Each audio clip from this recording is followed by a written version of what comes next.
La ilaha illallah.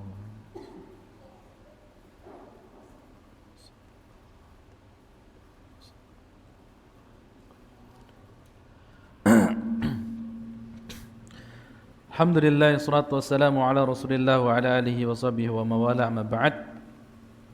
Di antara amal-amal yang dapat kita lakukan di 10 hari pertama di bulan Dzulhijjah, yang pertama adalah zikir kepada Allah Subhanahu wa taala. Zikir yang mutlak yang bisa kita gunakan, ya. Sambil berjalan, sambil berbaring, sambil berdiri, duduk. Ya, sebagaimana Allah Subhanahu wa taala mengatakan, alladzina yadhkurunallaha qiyaman wa qu'udan wa 'ala junubihim wa yatafakkaruna fi khalqis samawati wal ard.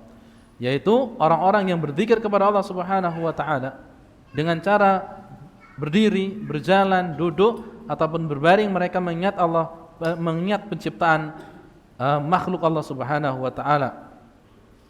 Kemudian ada sebuah riwayat bahwasanya kana Abu Hurairah wa Ibnu Umar wa huma aktsaru sahabati riwayatan lil hadis wa aktsaru tibaan lis sunnah. Adapun Abu Hurairah dan Ibnu Umar, dia merupakan sahabat yang paling banyak meriwayatkan hadis Nabi sallallahu alaihi wasallam.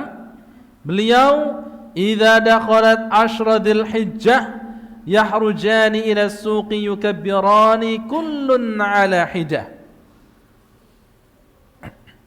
Abu Hurairah dan Ibnu Umar apabila masuk ke pasar itu di 10 hari pertama di bulan Dzulhijjah, maka mereka bertakbir.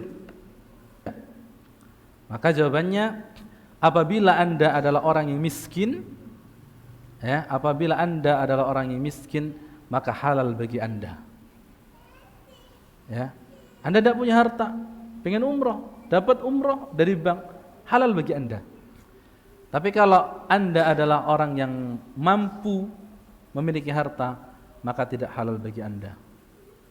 Ya. Anda mampu untuk melaksanakan umroh dengan harta yang Anda miliki, ya, maka lebih baik itu yang Anda laksanakan daripada Anda mengambil dari bank. Tapi kalau Anda ada orang miskin,